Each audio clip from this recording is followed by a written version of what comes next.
একাদশীর দিন বানিয়ে ফেললাম গরম গরম লুচি এবং তার সাথে আলুর দম। না না, এটা কিন্তু ময়দার বা আটার লুচি নয়। একাদশীর দিনে কিন্তু কোনো প্রকারের শস্য গ্রহণ করা যায় না, সেটা চাল হোক, গম হোক বা কোনো কিছু।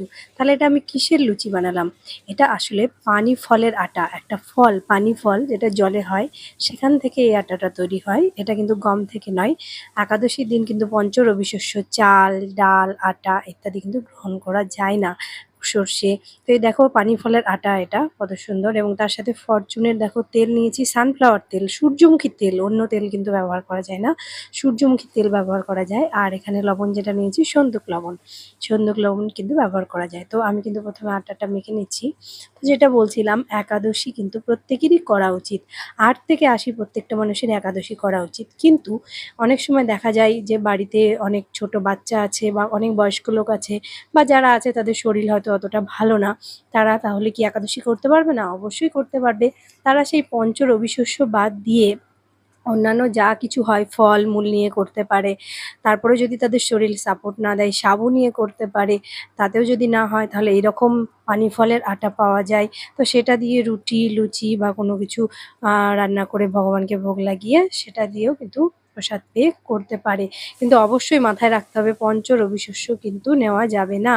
পঞ্চ রবি শস্যের মধ্যে কিন্তু চাল, গম মানে ধান জাতীয়, গম জাতীয়, ডাল জাতীয়, সর্ষে ইত্যাদি জাতীয় কিন্তু নেওয়া যাবে না।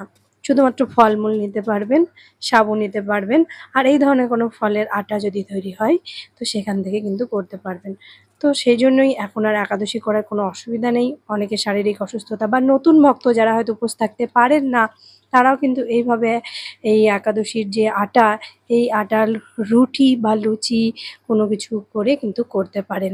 আর তার সাথে আমি আলুর দম করেছিলাম। আলুর দমে কিন্তু কোনো হলুদ বা কোনো কিছু ব্যবহার করিনি। শুধুমাত্র আদা এবং লঙ্কা বাটা দিয়েছিলাম এবং তার সাথে হালকা টমেটো দিয়েছিলাম। তো সেখান থেকে কিন্তু এরকম দেখো কালারটা এসছে। তো এইভাবে হলুদ ব্যবহার করা যায় না, কারণ হলুদে মধ্যে অনেক সময় ময়দার গুঁড়ো থাকতে পারে। তো বাড়িতে কাঁচা হলুদ হলে সেটা ব্যবহার করা যেতে পারে। কাঁচা হলুদ বেটে কিন্তু দেওয়া যেতে পারে।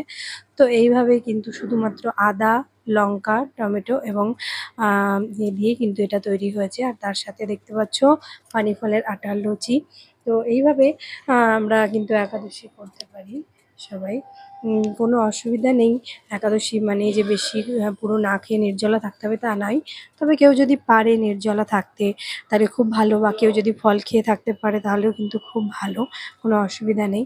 তো এইভাবে কিন্তু সবাই করতে পারে। যে ভগবানকে ভোগ লাগিয়ে নিয়েছি সুন্দর সুন্দর পানি ফলের আটার লুচি এবং আলুর